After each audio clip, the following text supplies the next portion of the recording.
Varicose veins తో బాధపడుతున్నారా? భారతదేశంలోనే బెస్ట్ ట్రీట్మెంట్ అందించే ఏకైక హాస్పిటల్ ఏవిస్.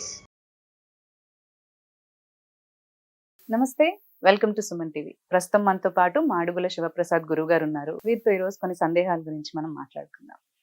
నమస్కారం గురుగారు. ఆశీర్వచనం తల్లి. గురుగారు, ఒక సందేహం అందరికీ ఉండొచ్చు. అంటే మామూలుగా ఏంటంటే విష్ణు భక్తులు నిలువుగా బొట్టు పెట్టుకుంటారు, అండ్ మనకి శివుడు భక్తులు వచ్చేసరికి అడ్డంగా నామాలు పెట్టుకుంటూ ఉంటారు. అది ఎందుకంటారు? శ్రీ మహాగణాధిపతయ నమః. ఐం మహాసరస్వత్యే నమః. శ్రీ లలితాంబికాదేవ్యే నమః. విష్ణు భక్తులు శ్రీ మహావిష్ణువే 3 నామాలు పైకి పెట్టుకొని ఉంటాడు. విష్ణు భక్తులందరూ కూడా వైష్ణవ సాంప్రదాయం అనేటువంటిది ఉంటుంది కాబట్టి ఎవరి సాంప్రదాయం వాళ్ళది. అందుకనే అడ్డబొట్టు పెట్టువాడు లింగడు, నిలువు బొట్టు పెట్టువాడు రంగడు అని అంటుంటారు ఒక పద్ధతి. ఇలా అడ్డము పెట్టుకున్నప్పుడు భస్మము పరమేశ్వరుడికి, శైవులంతా కూడా ఇలా పెట్టడం. ఈ పరమేశ్వరుడి యొక్క అనుగ్రహము పొందిన వాళ్ళంతా కూడా అడ్డము, శ్రీ మహావిష్ణువు వైష్ణవ సాంప్రదాయం అంతా కూడా నిలువు అనేటువంటిది. ఎక్కడైనా శ్రీ విరాట్ పురుషుడు మనకు శ్రీ మహావిష్ణువుని ఎక్కడ చూసినా నిలబడే ఉంటాడు. మీరు ఎక్కడన్నా చూడండి, కూర్చొని ఉండేటువంటి విష్ణువు ఎక్కడన్నా ఉన్నాడా? లేడు. ఇక శ్రీ మహావిష్ణువును మనం అర్థం చేసుకోవాల్సిందేటువంటిది ఏమిటి అంటే బ్రహ్మ విష్ణు మహేశ్వర స్వరూపము 3 కలిస్తేనే విష్ణువు యొక్క సాంప్రదాయం.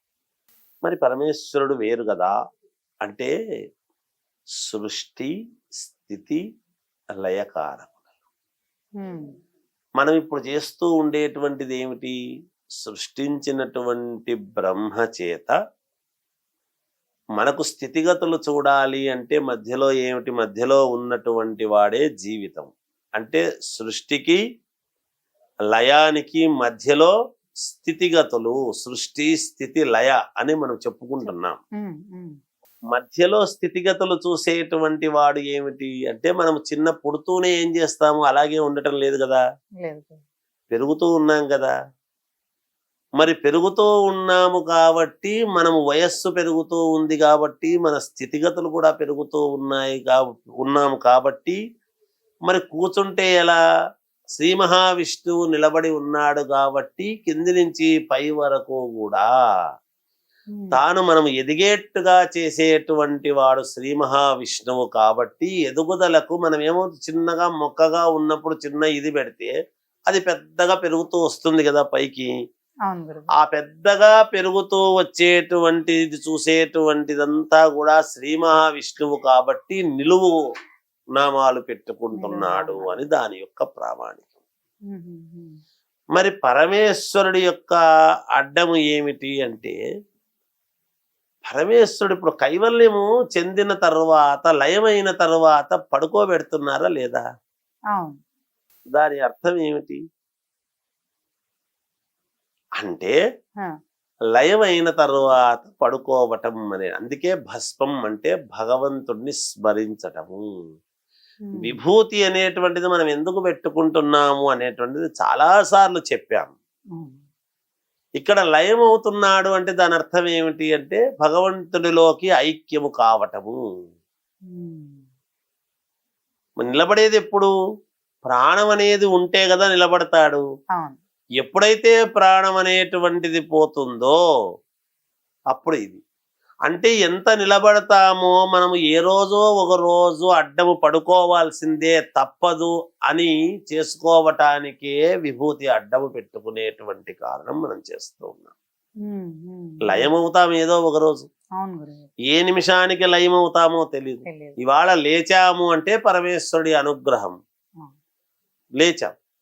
ఏదో ఒక రోజు అడ్డమే అవుతాము కాబట్టి అడ్డము పెట్టుకునేటువంటి ఇది ఉన్నది ఎక్కడైనా కూడా. అందుకనే పోయిన తర్వాత ఒక పక్షి ఇదైనా, ఒక మానవుడు ఇదైనా, ఒక జంతువు ఇదైనా ఏదైనా బూడిదే. అవును గురువు. ఆ బూడిద ఇది ఫలానా వాళ్ళది అని చెప్పడం కష్టం. ఇంతకు ఒక ప్రాణిది. అవును. ఆ ప్రాణము, అందుకే కదా రూపాలు వేరు, మిగతాటివన్నీ వేరు, ప్రాణం అనేదైతే ఒకటే. అందువలన వీళ్ళ ఇద్దరి యొక్క రాత, బ్రహ్మ రాత కూడా ఇక్కడే ఉంటుంది కాబట్టి ఆ బ్రహ్మరాతను ఏమి రాత రాసినాడో మనకు తెలియదు. అందుకని ప్రతి ముఖాన నిలువు అడ్డము మాత్రము బొట్లు ఉంటాయి. బొట్లు ఉంటాయి. ఇవి రెండూ చాలా ప్రాధాన్యత కలిగినటువంటి అవును అది గురువు. దాని యొక్క అర్థం. ధన్యవాదాలు గురువు. జయోస్తు.